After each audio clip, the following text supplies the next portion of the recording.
Hi everyone, I'm Gustavo, and on behalf of the Columbia International Arbitration Association, I welcome you this afternoon for what will be a very interesting discussion on international arbitration and corruption. Alongside my friend Renata, I'll be happy to share the moderation of this virtual event. Thanks to our panelists for accepting our invitation. We know that your agenda is quite busy, right? So we really appreciate your participation here today.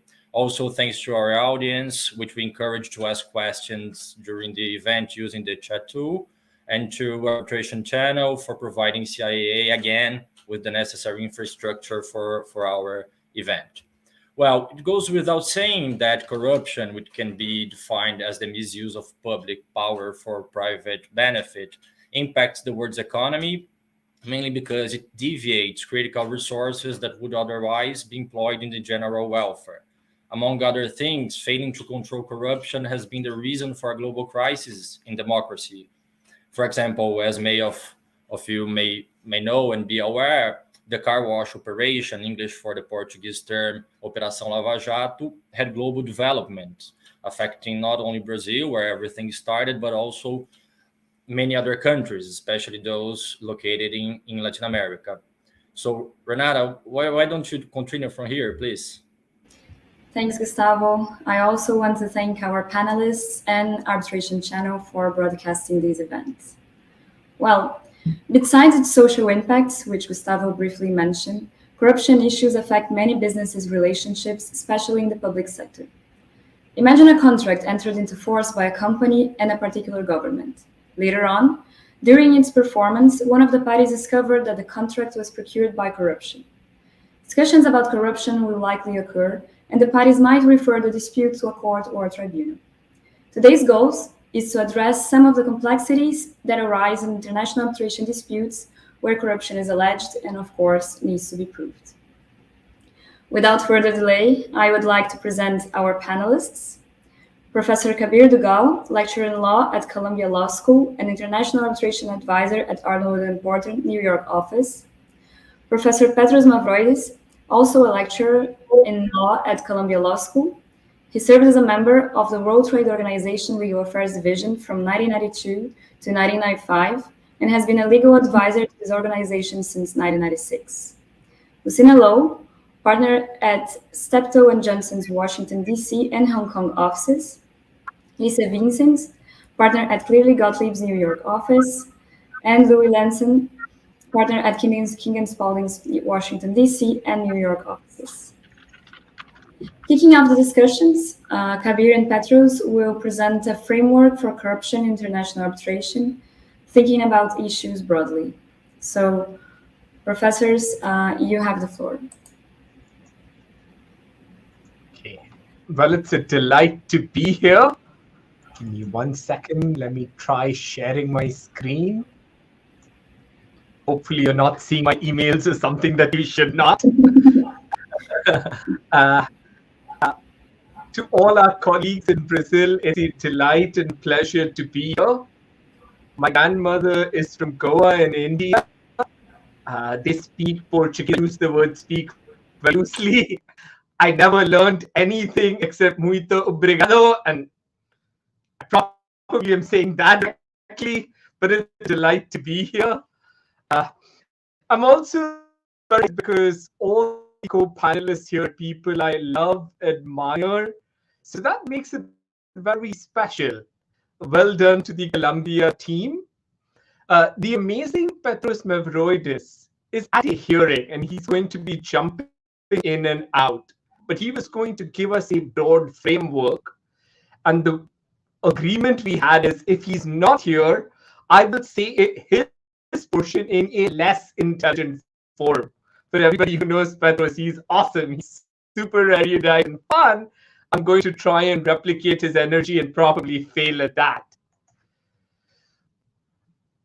The goal that Petros was intending to provide us is a framework for corruption. How should we be thinking about corruption? How do we understand this issue? I see Petros, so I'll take a second and pass the floor to him because hear from the master himself. Okay. He's saying no. I should speak. Okay. Kabir, can you go to the next slide, please? Yes. Oops. Sorry. You're on mute, Petros. I don't know if you plan to speak. I'm not mute. Yeah, you're fine now. Okay. So, I mean, the basic problem, if we forget law from an economics perspective with corruption, is misallocation of resources. You have money which should be used in alternative, more productive use, and it's used now to corrupt in order to get favorable decisions. I mean, that's one area where you will find very few economists disagreeing. Now, quantifications, take them with a pinch of salt because it depends on a number of factors. It depends on how you quantify. What happened to our slide? Kabir, where's our PowerPoint? I see it. Now I can see it. So we cite here with Kabir a few quantifications which we trust the most.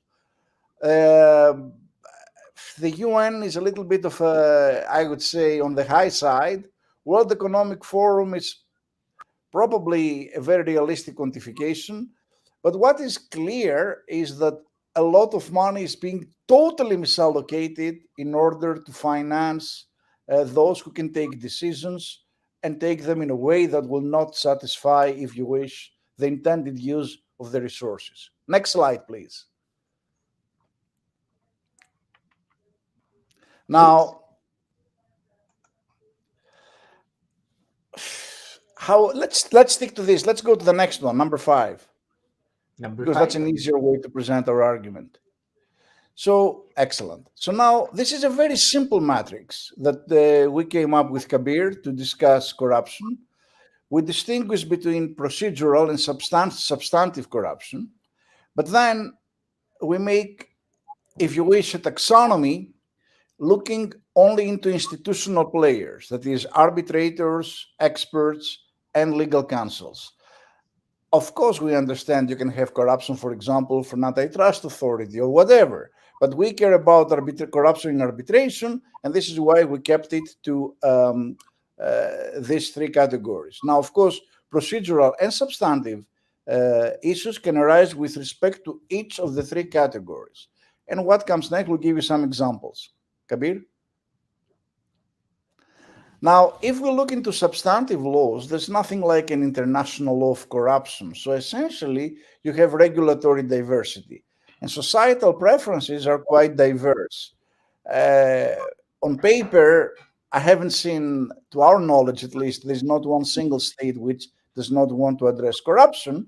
But of course, how many resources societies are prepared to put in, what are the detection powers, and so on. This is quite asymmetric distribution. It's totally diverse across jurisdictions. Now, there are some efforts to harmonize transaction costs in this respect, both in the realm of FTAs recently, which have investment chapters, and in the realm of BITs. I never saw a corruption provision in free trade areas dealing exclusively with trade, except for one field, government procurement. So now what we do with Kabir is we distinguish between FTAs between, let's say, hubs, similar countries, let's say CETA, Canada and the European Union, in case where you have a hub and spoke, let's say the European Union and Comoros, or European Union and Colombia. Now, we looked into a very representative sample of FTAs with between hubs, between homogeneous players, then quite frankly, there is absolutely no problem because most of those countries are OECD members. There is a lot of work on corruption in the OECD. They simply reproduce the OECD work. But what is interesting is when you have a hub and a spoke, it's not that they meet halfway. In the overwhelming majority of cases, acceding to the higher standard is offered as quid pro quo for whatever preferences, trade preferences or investment or whatever preferences. So no matter where we are in a hub-hub or hub-spoke scenario, it is the understanding of corruption, and let's call it the north, that prevails in statutory language. Kabir, next. Sure. Now, when it comes to arbitrators, I'll do three issues, and then Kabir will discuss the evidentiary issues. I will do just the conceptual part. So when it comes to arbitrators, it can take, and this quite frankly comes most of it from its law plus case law, because if you look into the contracting part of corruption in this respect, it's quite incomplete. There is a lot of practice which has completed the original regulatory intent. Now, there are direct, of course, cases, arbitrator takes a bribe, but there are also the creeping corruption cases where you can infer corruption without being let's say, being able to prove it in a very simple and direct manner. And that's where Kabir's slides will refer when we discuss evidentiary requirement. Now, the second point, which we find extremely interesting, is when do we care? I mean, for which stage of the procedure do we care about corruption? And here, again, practice in arbitration is quite diverse. There are a number of arbitral fora. I'll give you one example. The Court of Arbitration of Sports, all it matters is you do a disclosure before accepting a nomination. I wouldn't say this is a clickbait. I mean, this is not the way that you should be thinking about it, because what if corruption occurs at the subsequent stage?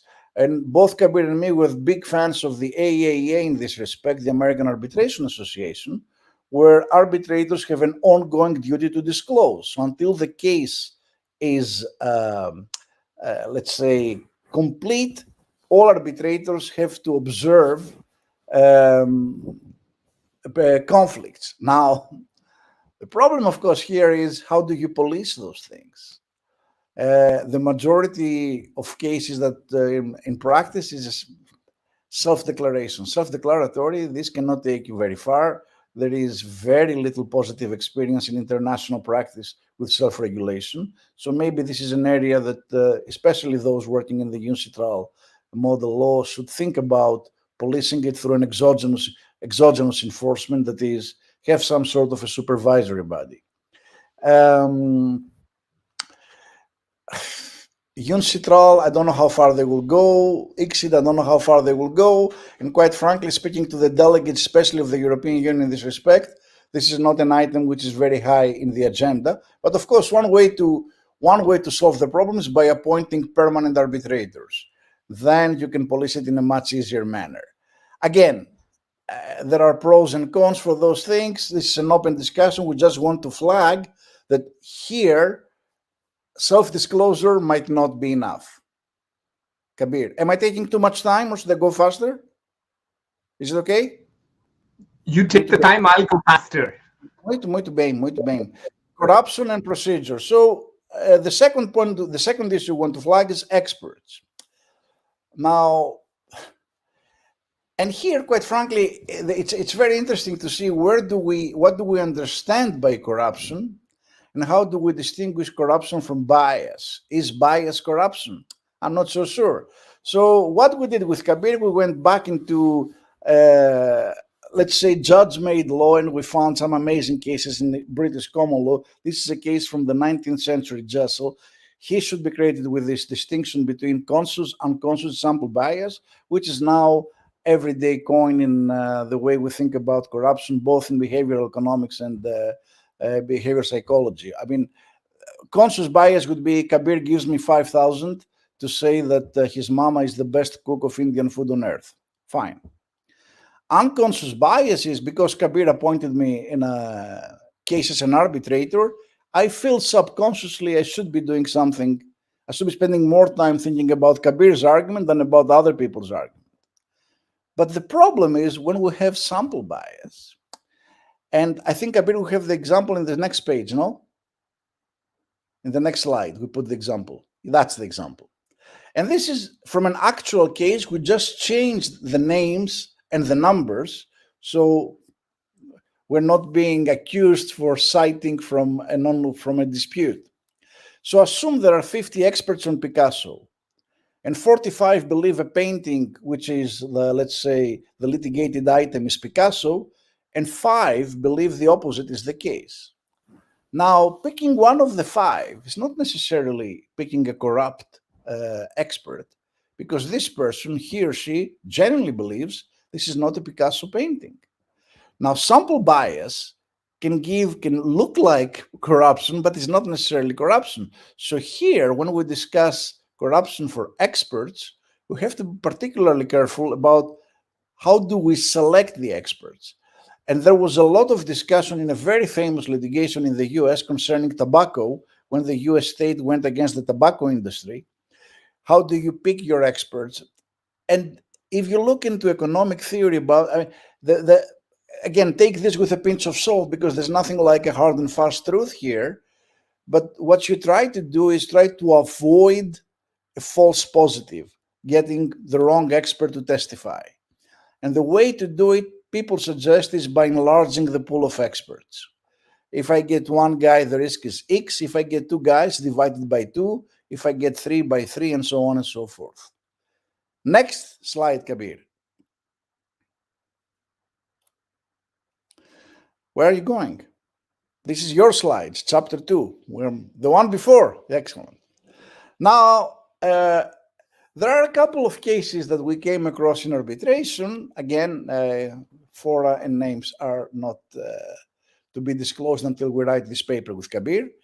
Well, there's been an allegation of corruption with respect to cancels. The usual case is this.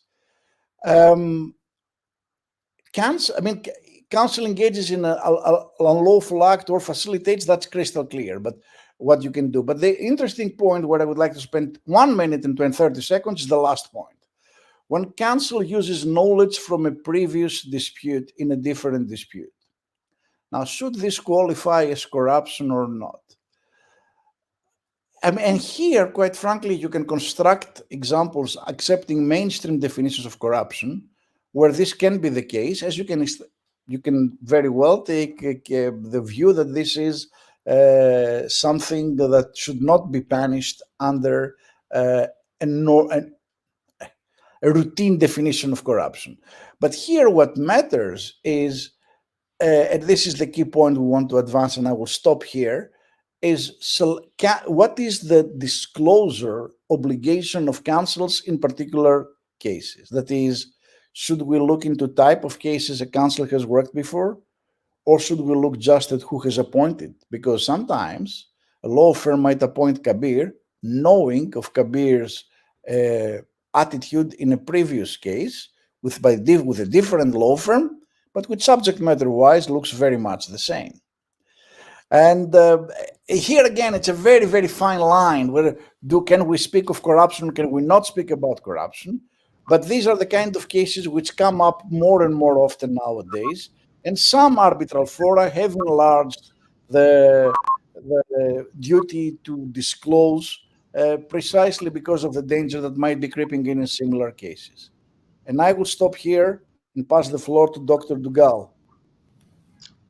Thank you very much. Nobody calls me Dr. Duggal. But you are a doctor and you are Duggal. If I'm in the plane and anybody tells me to do surgery, I'm in trouble. I'm going to talk, flowing from what Professor Mavroidis just spoke about, I'm going to talk about the evidentiary implications of corruption. And just a general point to be made here, a lot of what I'm going to be speaking is directly stolen from Professor Llamzon's book.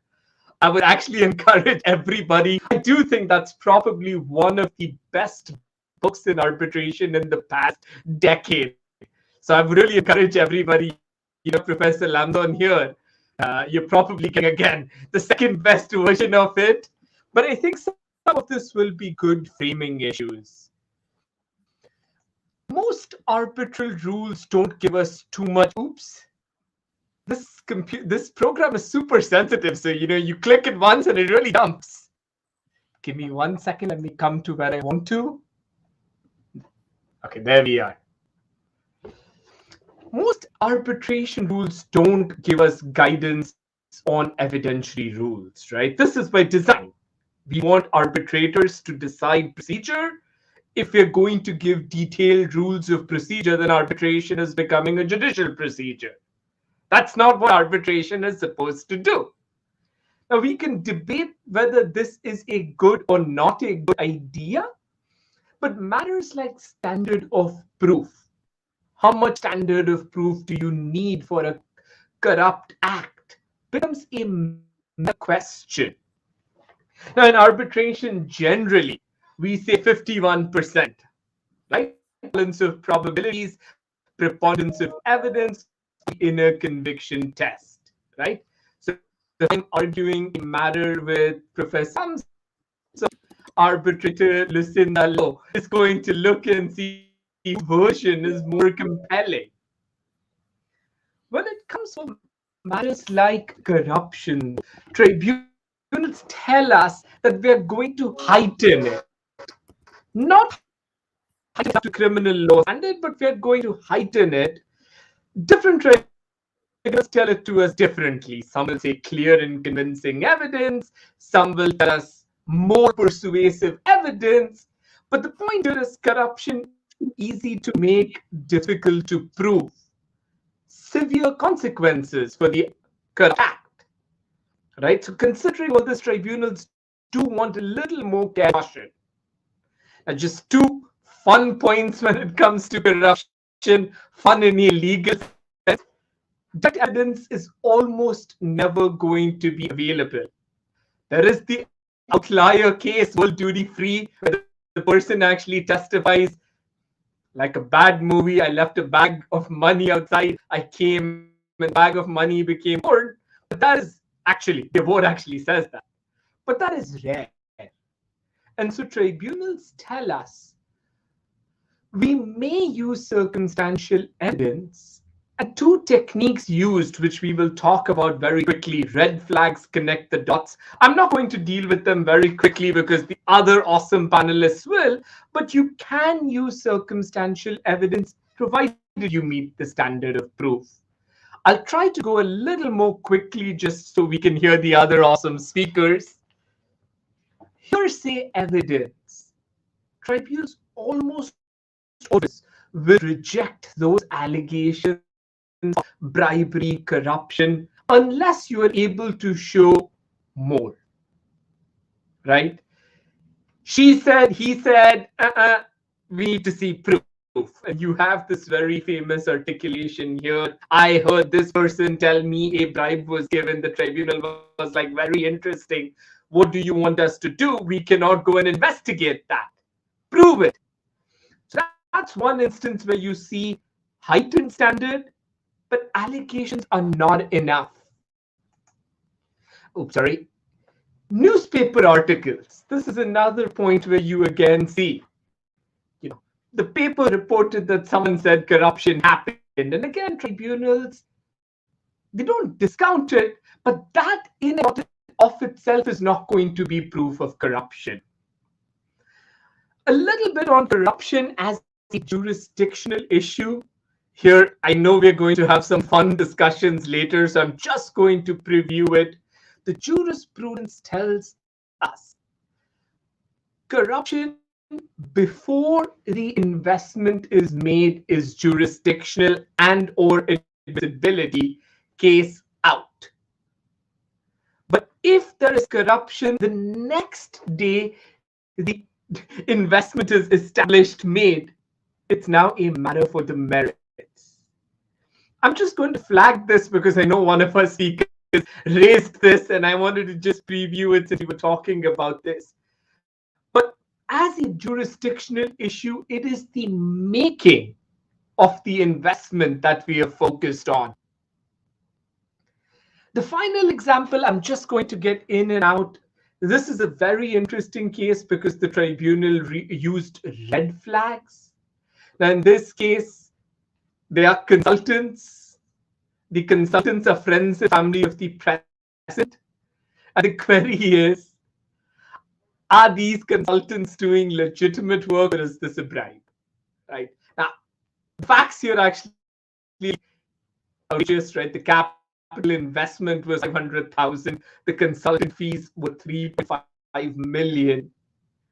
And the tribunal kept asking, tell us what these consultants are doing. and no proof could be given, even though there were statements said that these are genuine consultants.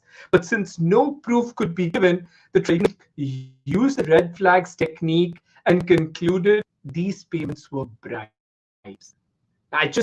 This is one example using red flags. I just put it out there. Would it have made a difference had the claimants counsel said, no, these are lobbyists? I just put whether that may have changed anything. You go down K Street in Washington, D.C., and you see all these suited, booted women and men, all of whom are lobbyists, and we may firm, but we don't look at it necessarily as being unlawful. Does it matter who the respondent is? With that, I'm going to stop here. I know we're going to move on to the next speaker, so we'll keep questions till the end, but I'm very excited to see what the other awesome speakers have to say. Thank you, Professor Duggal, or as you like us to call you, Kabir, and Professor Petros. A very, very interesting presentation, dynamic, and we loved your slides. It's very creative as well. And I would highlight here the connection you've made regarding procedural and substantive aspects of corruption, international arbitration. This distinction and also relation is for sure very, very interesting and should be paid attention by all of us. Now, I would like to invite Lucinda to join us, who will address in more details evidentiary questions on corruption, international arbitration. She will also talk about red flags and give emphasis on the question of whether tribunals should defer to the host country or other law enforcement investigations when it comes to corruption. So, Lucinda, you have the floor. Thank you very much, Gustavo and Renata, and thanks to the Arbitration Association and Arbitration Channel for organizing and hosting this event. This overall topic is, as you've signaled, increasingly important, but also still quite undeveloped in multiple ways. I think particularly when it comes to questions of proof of corruption. As Kabir said, there are very few cases like the World Duty Free case where the principal shareholder voluntarily admitted corrupt practices in an affidavit. Usually that just doesn't happen. So the previous speakers made a distinction between procedural and substantive. I'm going to really be talking about corruption as a substantive issue in the arbitration, whether it's put forward as part of an affirmative case or whether it's put forward, which is more typical, as a defense to a claim, and where the issue could be: is this a contract for corruption? Is this a contract that has an illicit purpose, or is this a contract resulting from corruption? Now, I would say, and here perhaps I take a little bit of issue with the prior speakers, because I think as a result of the international anti-corruption movement of the last 25 years, which has produced a number of international conventions and treaties on the topic with wide adherence, there really is a consensus that has emerged around the need to combat corruption in all of its forms. And that's why it's being generally recognized as a norm of transnational public policy by tribunals. I will say that's not yet so for what I see as the other side of the coin, transparency, but perhaps that's coming. I think it is really important when you talk about corruption. And by the way, these treaties have resulted in a lot of harmonization in domestic laws. So the picture isn't quite as fragmented as it used to be. But I think it's quite important as a threshold issue when we talk about evidentiary issues in relation to corruption. The first question needs to be, well, what is it precisely that we're talking about? What is the norm? What is that needs to be proven? What are the elements of that norm? Because there is no single anti-corruption norm. If you look at the international treaties, such as the UN Convention Against Corruption, you will see that they identify more than a dozen different what they call acts of corruption. These can be public corruption offenses such as bribery or embezzlement or diversion of property, or they can be trading in influence, they can be private sector acts of corruption, and they can be associated things like laundering the proceeds of a crime. So to analyze this as a precise matter, it's really important to define the specific act or acts of corruption that are alleged to have occurred. Now, when you look at the cases, most often this is going to be bribery. Sometimes it's trading in influence. Sometimes it's really something much more amorphous, but it's really critical to think about what precisely is being alleged and how that's defined in terms of the applicable law, whether it's domestic law or some of these transnational norms that exist. And there are, where international law applies, many tribunals in recent years that have looked to the elements of corrupt practices that are set forth in some of the treaties I've alluded to. For example, the OECD Anti-Bribery Convention, which is focused on transnational bribery, the bribery of foreign public officials, is something that a lot of tribunals, when they're dealing with transnational bribery allegations, have looked at.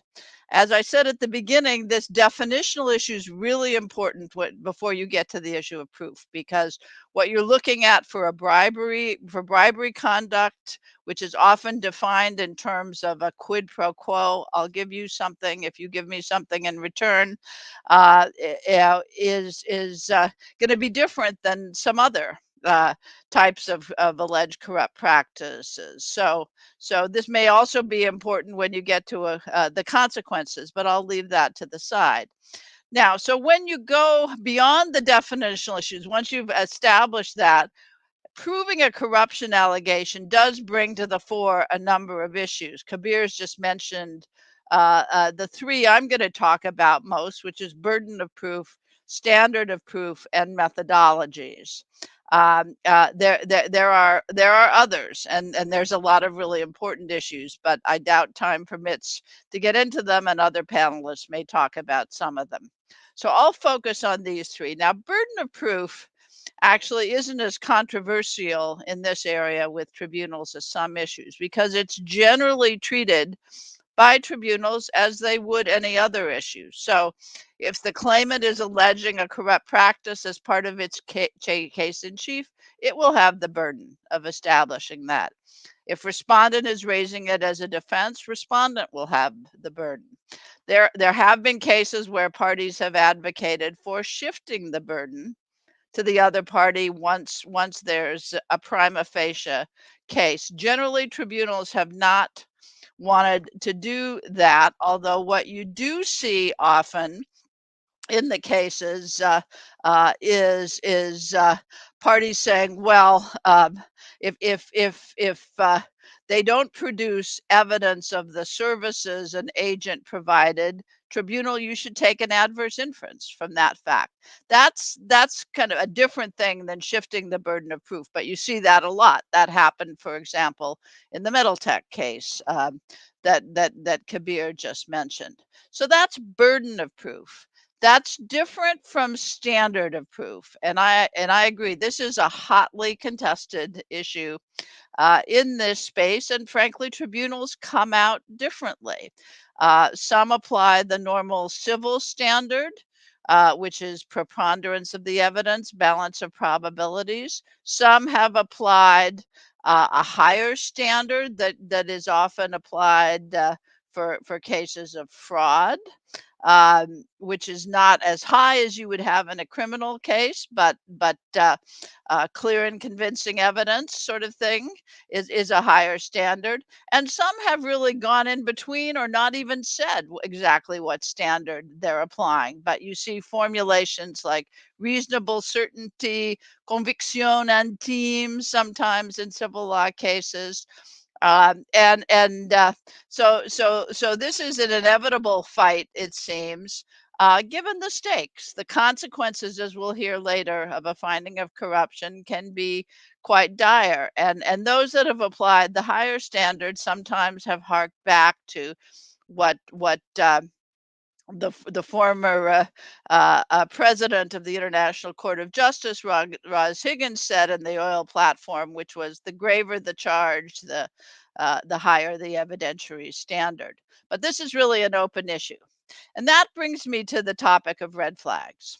Under the table character of corruption really means that there often is a lack of direct evidence, at least of the ultimate kind. And there's no question that it's appropriate to rely on circumstantial evidence in arbitration generally and with respect to corruption.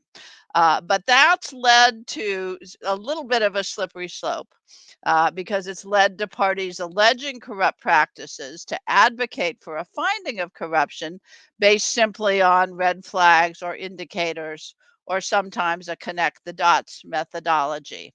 Now, let me say a few words. I won't be able to go into great detail, but red flags really have their origin as a risk indicator. In fact, that they came out of U.S. law. They came out of the U.S. FCPA, which establishes liability for head in the sand activity. And it's also turned into a major compliance tool, an expectation that if you're going to hire an agent or another third party, you should do due diligence and develop safeguards based on the risks that are presented. So this is kind of, it's a risk concept. And it's very well established that red flags in and of themselves are not proof of corruption. They are only risk indicators. So how do you get from a risk indicator to proof? I won't go into a discussion, but I'm happy to answer questions about some of the most common red flags.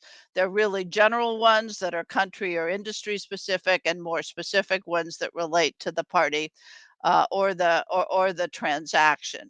But really, when you have red flags put forward, you have to really stop and consider whether these red flags are in fact valid. Do they stand for the risk for which they are put forward? What do they really mean in evidentiary terms? Are they evidence? How credible are they? How relevant? And that includes looking at timing issues and the particular corrupt practices at issue. Are there green flags that cut the other way? Are there indicators that the party was going to behave appropriately? What's the role of due diligence?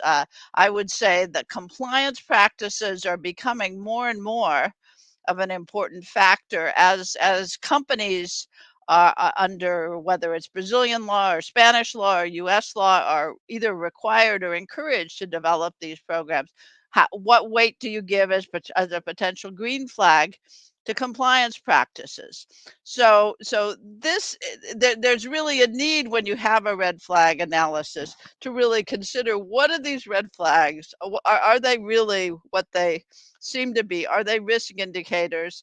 How bad are they? How do they relate to the elements in question? And then at the end of the day, you're saying, what circumstantial evidence do I have, and how does it all come together? And that's really what connect the dots are about. But there is this trickiness that is not always fully recognized, that red flags are not themselves anything more than risk indicators, and you have to go through a proof analysis. And in fact, even those tribunals, I think, at least the ones I've looked at that have talked about using red flags, usually that's a starting point, and what they're doing them and trying to see what they can conclude from them and the totality of the picture at the end of the day. So that's what I'd say. I think my time is up.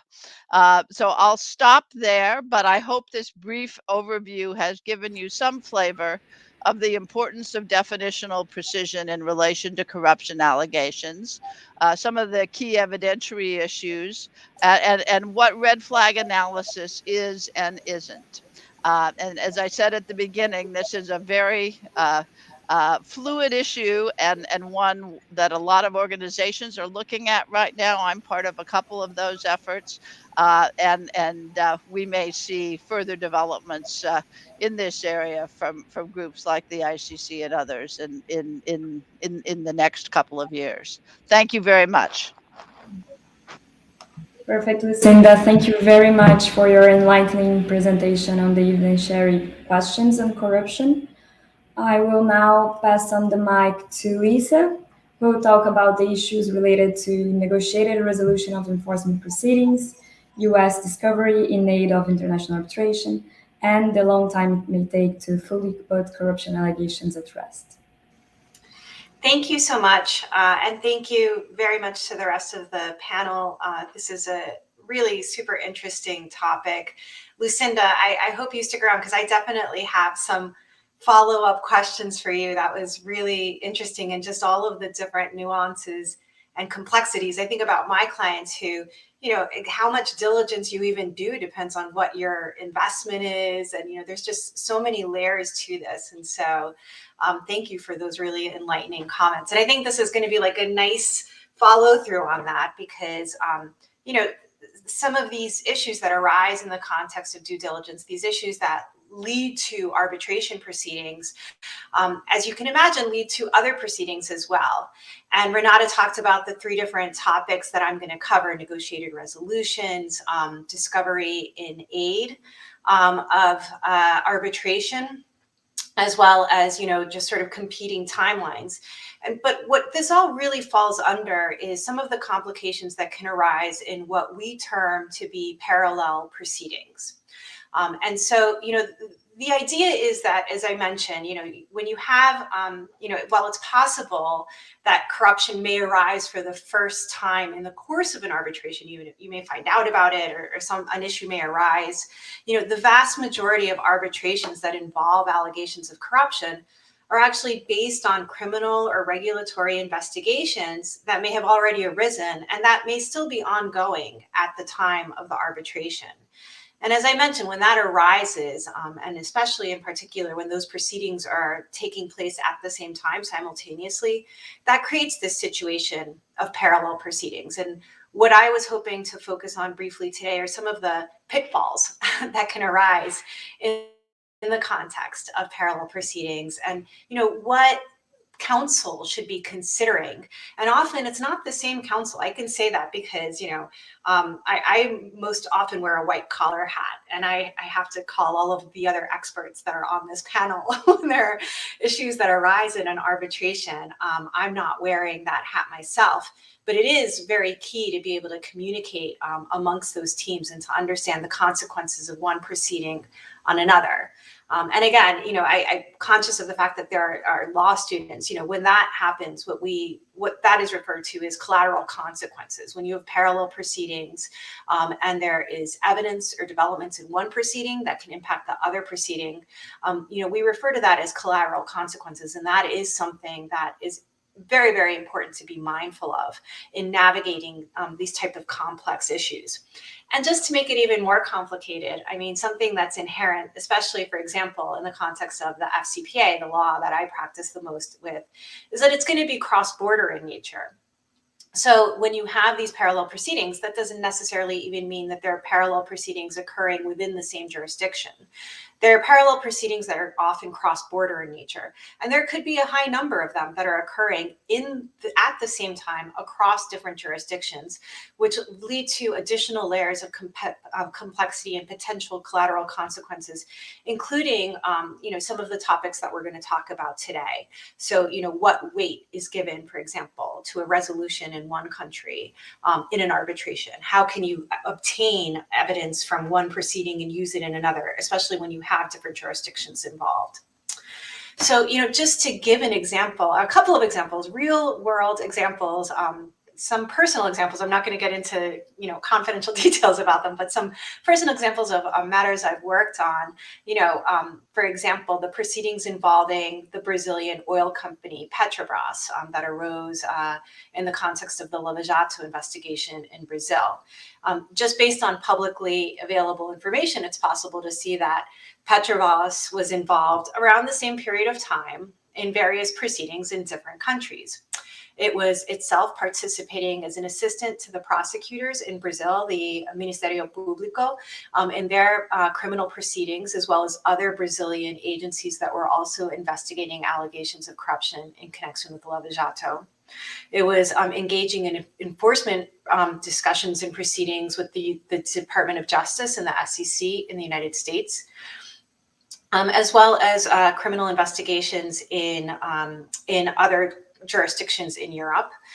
It was engaging in securities litigation as a defendant in the United States, as well as 30 individual actions, was defending itself in similar securities class actions in Argentina and the Netherlands, defending itself in at least a few securities class arbitrations in Brazil, and participating in several arbitrations regarding contracts that were mentioned in cooperator statements. I don't know about you, but I just lost count of how many parallel proceedings that I just mentioned. And that's just one case, if that gives you any kind of example. And I have other examples, right? You know, we, Cleary, we've been involved longstanding on behalf of our client Vale in a dispute it has against Benny Steinmetz and his company BSGR.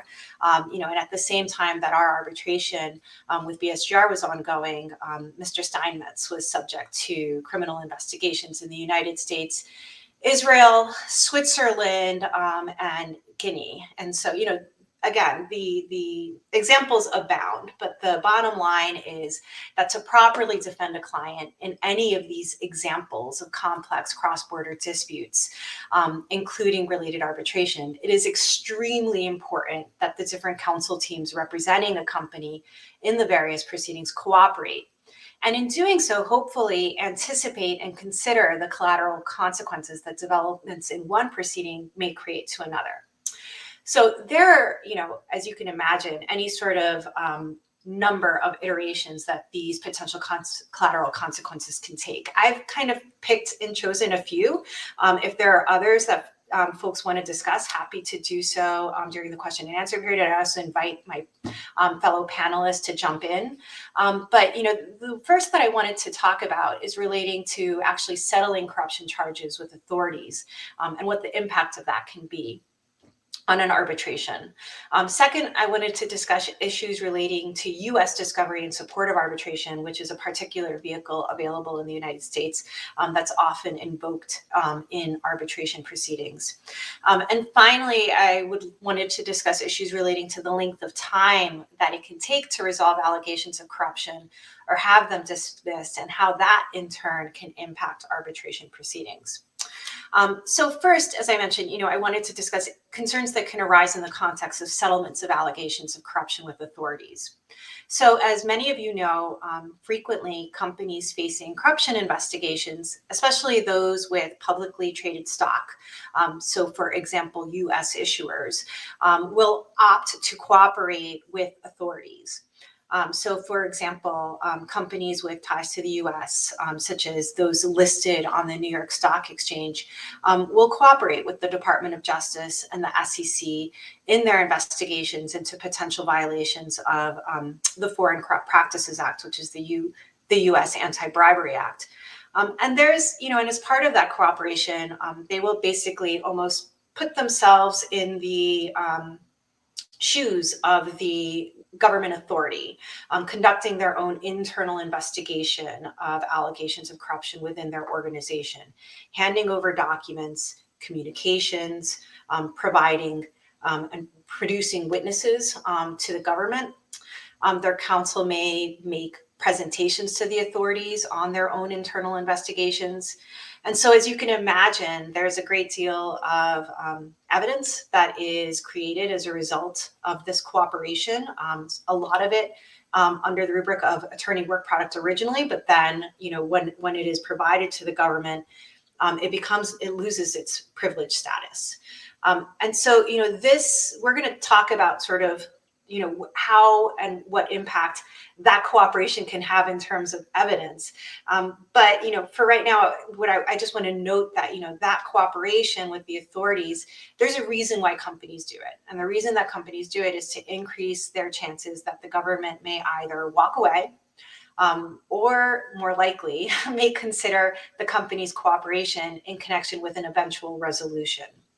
And to be very clear, in the United States, the vast majority of investigations of corruption are resolved through settled charges.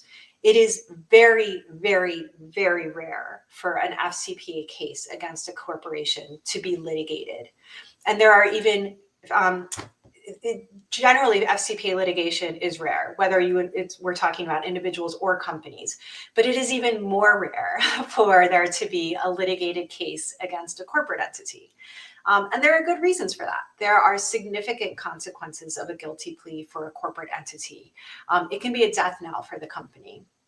And litigating against the government, I think we could teach a whole course on that, but that can be difficult, expensive, and quite public.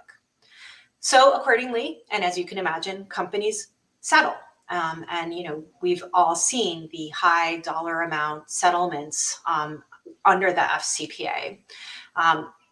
There's, as I mentioned, the two government authorities that have jurisdiction to prosecute claims under the FCPA are the SEC, which is the securities regulator in the United States, as well as the DOJ, which is the criminal enforcement authority. So with the SEC, which is the securities regulator, those settlements are civil in nature. They can be achieved through no admit or deny settlement in a civil or administrative proceeding, often accompanied by a cease and desist order. With the DOJ, settlements often take place through a deferred or non-prosecution agreement, which generally involves admissions of fact. So a settlement with either set of U.S. authorities typically involves the preparation of a statement of facts, which will accompany the settlement. And this is basically a factual narrative that will usually lay out the facts supporting the charges that are being pressed by the authorities. During negotiations, the investigated company and the authorities will negotiate to a certain extent the language of that statement of facts. And when the settlement is reached, this document is made publicly available, often accompanied by a press release that will highlight the most salient inflammatory language around the statement of facts. Not surprisingly, and as a result, these statement of facts can have significant collateral consequences in parallel arbitration proceedings, in particular where they involve admissions in the context of criminal proceedings. And for that reason, as we mentioned, they are heavily negotiated. As when you're wearing the hat for the company, you are very mindful of the fact that there are potential plaintiffs out there. There are counterparties in an arbitration proceeding that are going to be seizing on this document and trying to leverage it. But because again, as I mentioned earlier, it is often difficult when your adversary is the government to have too much leverage yourself. And because oftentimes you've provided them with a substantial amount of cooperation and evidence leading up to this resolution, it can be difficult to negotiate these statements of facts. And it's not always possible to address all concerns or to mitigate completely the risk that can be created for you in the arbitration proceeding.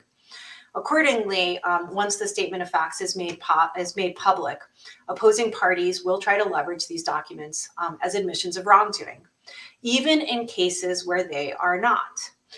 In addition, the very fact itself of a settlement with an authority, whether it is, again, a settlement on a no admit or deny basis with the SEC, or a deferred prosecution agreement with the Department of Justice, the very fact of that settlement itself can often be leveraged as evidence in another proceeding.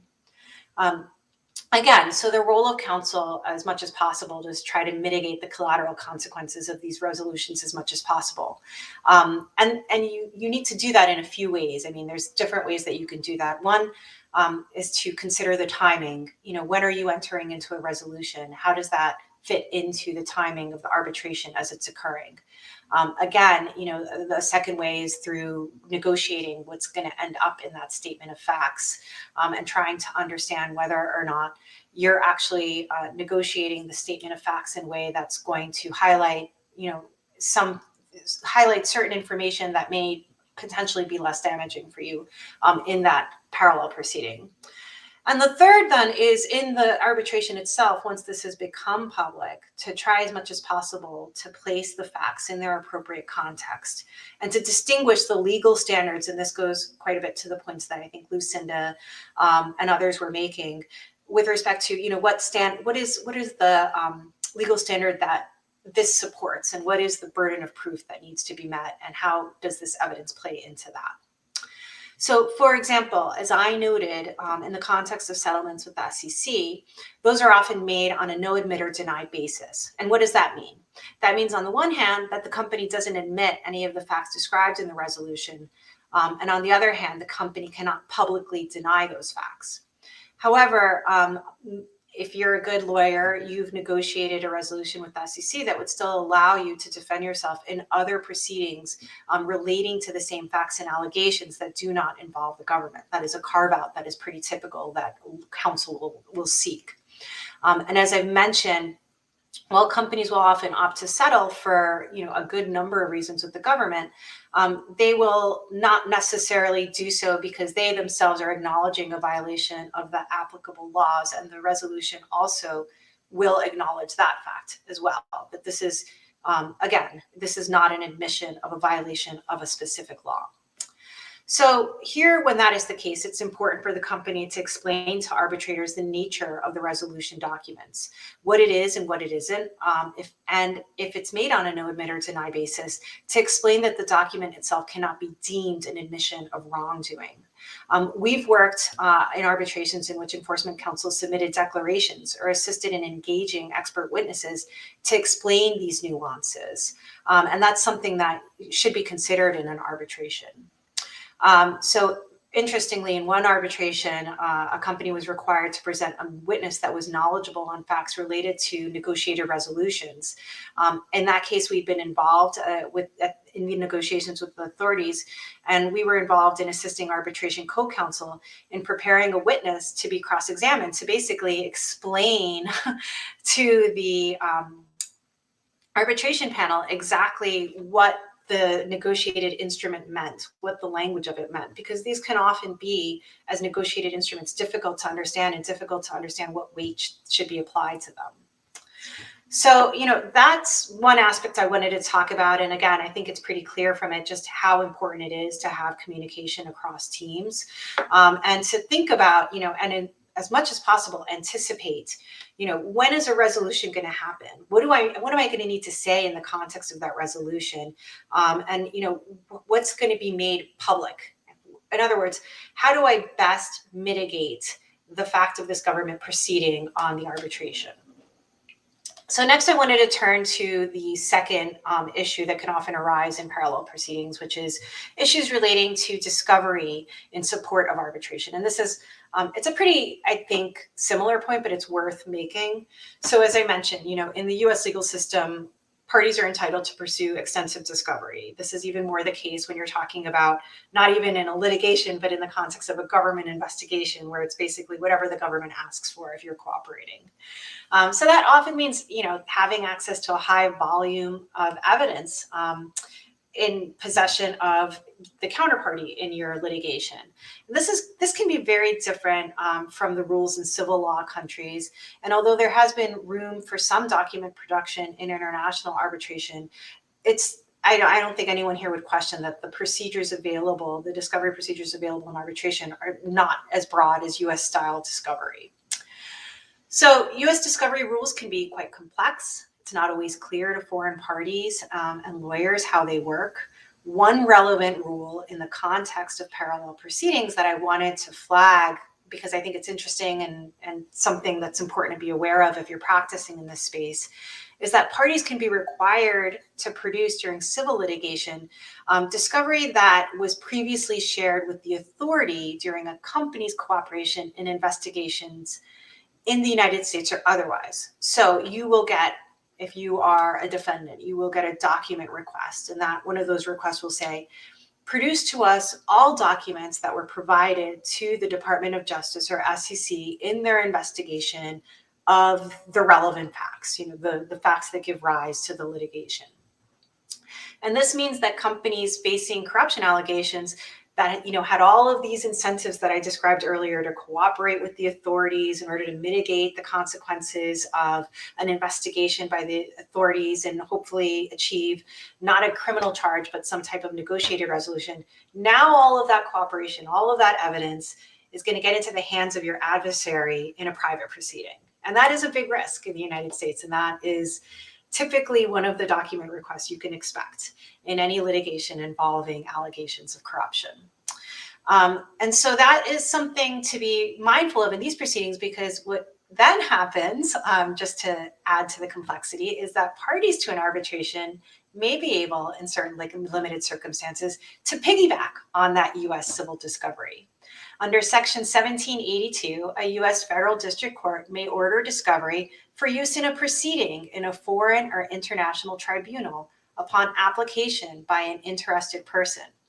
And while it's now settled that Section 1782 discovery may be sought by parties in investment arbitrations, at the moment there's a circuit split as to whether Section 1782 may be used in aid of commercial arbitration. So, for example, the Fourth and Sixth Circuits have favored the broader approach that includes commercial arbitration, while the Second Circuit, which encompasses New York, as well as the Fifth and Seventh Circuits, have favored the narrower view and denied requests relating to commercial arbitration. The Supreme Court, as I'm sure you all know, is currently scheduled to rule on 2 cases that involve these issues. But in the meantime, whether or not discovery may be sought will largely depend on the circuit in which the court with jurisdiction over the matter is located. And it is certainly something with these risks of parallel proceedings that I mentioned that you should be mindful of, because again, it really can open the door in a way that you otherwise might not anticipate. So again, Petros, it's a public example. I can say it. I'm not going to get into too much of the facts of the case because we were involved, but it's a good example. In the Petrobras Securities class action, Judge Rakoff issued a decision early on in the process dismissing claims based on securities purchased in Brazil that were subject to an arbitration agreement contained in the company's bylaws. Some of the investors that were involved in that U.S. class action then brought arbitration proceedings in Brazil against Petrobras. Soon after that, Petrobras reached a settlement in the U.S. securities litigation, and while that settlement was pending review by the U.S. courts, one of those Brazilian arbitration claimants brought a petition under Section 1782 seeking copies of all documents produced in the U.S. litigation. Judge Rakoff denied the request for 2 reasons. First, he found that the court didn't have jurisdiction over Petrobras for that specific claim. And second, he noted that following Second Circuit precedent, Section 1782 wasn't available to parties in commercial arbitrations. However, he still granted in part their motion to unseal the case records and allowed them access to documents filed during summary judgment briefing. And as you know, summary judgment briefing contains a lot of the facts and evidence in the case. And this ended up meaning that the arbitration claimant had access to some, if not all, of the documents and from the class action discovery, which weren't otherwise available in the arbitration, and which included some of these documents that we're talking about, that became relevant as part of the Brazilian investigations of corruption and the U.S. investigations of corruption. So, this is a really live issue, and it's an issue to consider when you're in an arbitration. On either side, what are you at risk if you're defending a claimant of, the discovery that could be sought from you if you're involved in these types of parallel proceedings, as well as what are the tools that are available to you on the other side if you're aware of that your counterparty is involved in parallel proceedings and potentially in investigations where, there's this pot of gold at the end of the discovery rainbow, an investigation rainbow in the United States. So I see I'm taking up too much time, and I apologize. I do, like I said, find these issues interesting. So I'm just going to very briefly touch on the last point that I had, which is, the question of timing. And again, it's just something, again, to be thoughtful of in the context of these parallel proceedings. While for some corruption allegations, they may be quickly put to rest by resolving with the relevant authorities, quite often allegations can linger for a long time. These investigations can take years and years and years, and they can involve extensive judicial battles and judicial systems that traditionally take longer to render final decisions. In those cases, it's not uncommon to have, a major development take place right in the middle, a bombshell of an arbitration, or potentially, after the arbitration when, you thought you've had peace and everything was resolved, and all of a sudden there's this bombshell decision that invites potential reopening of the arbitration proceedings. And so again, we wanted to mention that because it is something to be mindful of and to consider, that is something that you should be, when you're in, it may be that you think everything's done and over with, you should still pay attention to those proceedings. I have two examples that we've worked on involving, cases where an arbitration occurred and then later subsequent decisions led to reopening of the arbitration proceedings or efforts to seek to reopen. So in one of those cases, there was a request for review of the reward. There's a French, Lucinda or someone else will have to help me with the pronunciation, the recours and révision, which is a tool under French law that is not used very often, but allows a party to request an arbitral tribunal to revise its final award in light of new evidence. That's a real risk. There's another case that we were involved in where later on allegations of red flags in the context of due diligence, going to Lucinda's point, were raised, and there was an effort to seek to overturn the arbitral award in light of that new evidence. And so again, I think the final theme I would leave you with is that constant communication, remaining in touch, and always ensuring that you're being mindful of these parallel proceedings is going to be critical to the success and progress of your arbitration. So those are the main issues I wanted to discuss today. Again, these are just a flavor of the potential collateral consequences that can arise. And if there are any questions or any other aspects of this that folks want to discuss, happy to open the discussion. Thank you so much, Lisa. Was fantastic, and yeah, very, very complex issues. So parallel proceedings are tough issue, and mainly when you consider that cross-border disputes may arise, as you mentioned, and different jurisdictions and different bodies of laws might apply. So lots of things to discuss for sure. Now, Louis, can you please join us? And sure. you'll talk about tainted assets. So the floor is yours. Thanks very much. But before I start, Gustavo, how much time do we have left? Maybe. No, we have more than 20 minutes. You can 20 minutes or so. Yeah. Okay. No, because I want to. I'm mindful that we have an audience, and and as Lisa said, she has interesting questions. I have a lot as well for all of the panelists.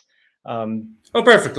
These are topics that we can feel free to are always on my mind. So I'm going to try to abbreviate things and maybe give you a 10-minute snapshot of what I'm thinking about when I sort of broached this idea of talking about tainted assets, because as you can imagine, along with many people in this panel, I talk about corruption issues a lot, and I'm always trying to find the sort of sexy new topic within the area, and Lucinda helps me a lot with that also. And the question of tainted assets, I think, is quite important, and it'll be something that many in the audience will know very well, because people were talking about lavajato.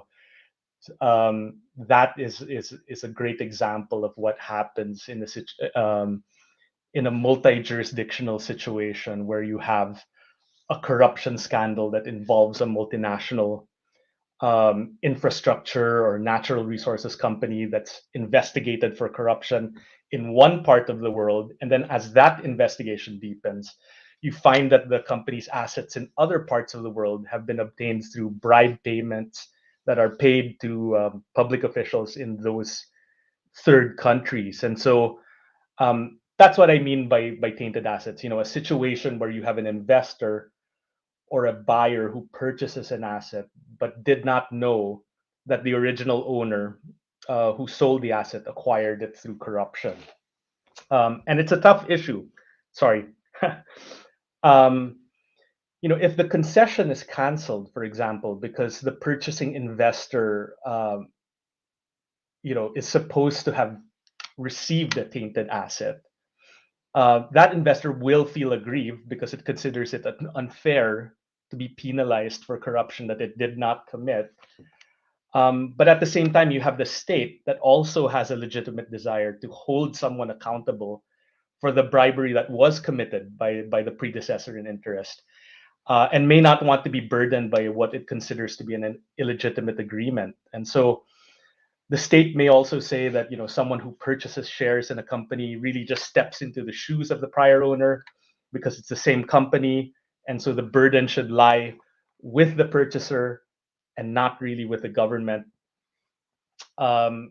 These are very real issues. I mean, I have a case right now where this is front and center, the central issue in the case, both in a contract arbitration and in an investment treaty arbitration. And so far, to echo sort of other themes from other speakers, I've really not encountered any investment treaty cases that deal with successor liability for tainted assets in real detail. So I'd be interested to hear if anyone else has more experience with that. What I can say, there are a few kind of analogies, but let me just kind of take a step back for a minute and talk about perhaps a difference between the way commercial and investment treaty arbitration might treat this kind of issue. In commercial arbitration, you're really asking a question about applicable law, right? So whether it's the applicable national corporate contract or criminal law, the issues will usually be dealt with through just a straightforward analysis of what the law, the applicable law says. And so you'll have wide differences in how states decide this issue. You'll have some developing states where there are few regulatory directives and very little jurisprudence. And so analogies are going to be forced. And so you'll go to arbitrations where they talk about billion-dollar companies, and the examples are purchases of stolen goods, for several $100s, and that very the orders of magnitude are different, but supposedly the legal principles are the same. I'm not sure. And then you'll have other jurisdictions where you have robust white-collar prosecution and very regular corporate M&A type regulation, and so you'll have a lot of guidance from the government. And so the United States is a great example of that. You'll have concepts like bona fide purchasers for sale, and then distinctions will be made between asset purchases and share purchases, and then you'll have detailed guidance on whether sufficient due diligence has been conducted that will allow for a degree of insulation from the corrupt conduct of predecessors. And so in the end, owning a tainted asset in a contract case, it's dangerous. It exposes the investor to potential annulment of the concession. Of course, the investor can go after the seller, but if the state cancels the concession, then how would the investor operate now? Does it have a remedy in investment treaty arbitration? The other side of that coin. And how would an investment treaty tribunal resolving these issues under the rubric of international law treat these tainted assets? It's hard to say. The cases we have in corruption and investment treaty arbitration really focus, as the previous speakers were saying, they're talking about investors that are being directly accused of corruption.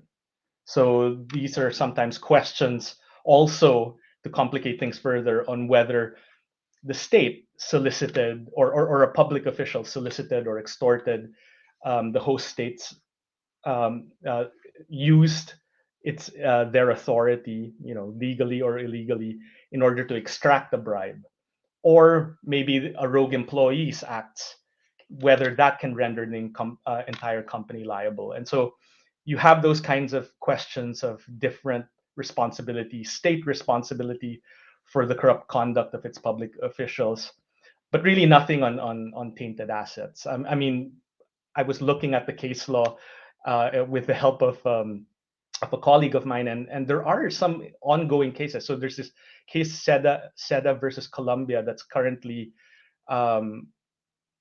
at ICSID and it hasn't had a decision yet. But it's interesting because it talks about an investment that was made, and it turns out, so it's a real estate investment, and it turns out that the plot of land on which the project was planned to be built was previously owned by criminals, and so you had the Colombian Attorney General sequester that land.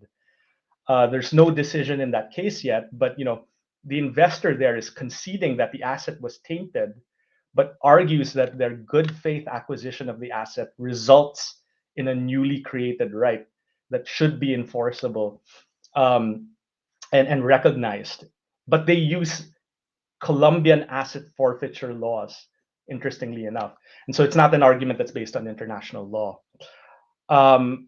Now, in theory, it should be possible to advance a claim because the investor's cause of action is not really dependent on the validity of that concession agreement as a matter of national law. But investment arbitrators will ask the question, did the investor know, or should it have known at the time it made its investment, that the seller was selling a tainted asset? And so that's essentially a question of due diligence. And so we come full circle now. Now, I was planning to speak, for another 5-7 minutes on the question of due diligence, but I think we all get it, and so I'm more than happy to cede that time because I think we have about 10 minutes left for questions with the entire panel. So thanks very much, and it's been a pleasure. Thank you very much, Louis. So moving on to the questions, our audience sent us some questions on the chat on YouTube. The first question was sent by Mateo Verdias, that is one of our colleagues at Columbia Law School and also a member of the Columbia International Arbitration Association. And he mentions that in Petros versus Mirza, the Supreme Court of the United Kingdom analyzed a request to set aside an award that enforced rights arising out of a proven corruption obtained contract. It considered the annulment in light of the UK's public policy. It reached this conclusion. Bribes of all kinds are odious, but it does not follow that it is in the public interest to prevent their repayment. If we conduct a comparative review of case law, we find that this ruling is not an exception. Shouldn't we, the arbitral community, aim for a regulatory framework that avoids domestic law-focused interpretations that fail to properly tackle the enforcement of corrupted contracts in arbitration? That was Mateo's question. Lucinda, would you like to begin answering this question? Maybe the other ones can follow. Sure, although I'd love to hear Louis' thoughts on this as well. But I'll just give a couple initial comments. This is a really interesting case. It really reversed what the UK position was at the time of World Duty Free, and might have meant a different result in World Duty Free. It gets into some of the issues Louis just touched on tangentially, especially if you think about, this is a national law matter, but if you think about this at the international level, what if you have a situation where, as is often the case with corruption, officials of the host state solicited the bribe or received the bribe, and participated in the conduct, and should that affect the question of whether there should be repayment, or are we really talking about something that's more based in equity, like restitution? There was no restitutionary plea, as I understand it, in the World Duty Free case, and so that issue really wasn't reached. But I think there's in fact very when you just say this is public policy and therefore we're going to deny jurisdiction, or we're going to deny admissibility, whatever stage you're considering this issue. I think there is a real question whether you've kind of looked at the full dimensions of the issue, and it's simple to say we're not going to allow our tribunals to be used to reward corrupt behavior, but you are rewarding it sometimes if it takes two to tango. That position is in fact rewarding someone. So there's real equities and complexities in this that I think haven't been fully thought through, certainly at an international level. Louis?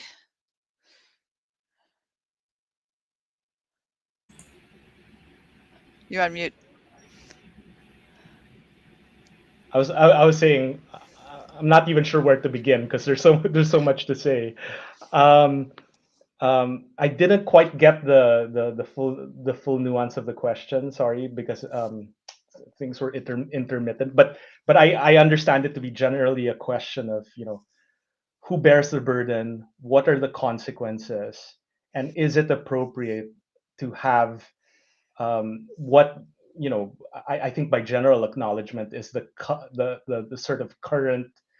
I wouldn't say consensus because there is a significant sort of amount of second thoughts on this, but currently the shifting of most of the consequences of corruption, you might say, to the supply side or to the investor side of that equation.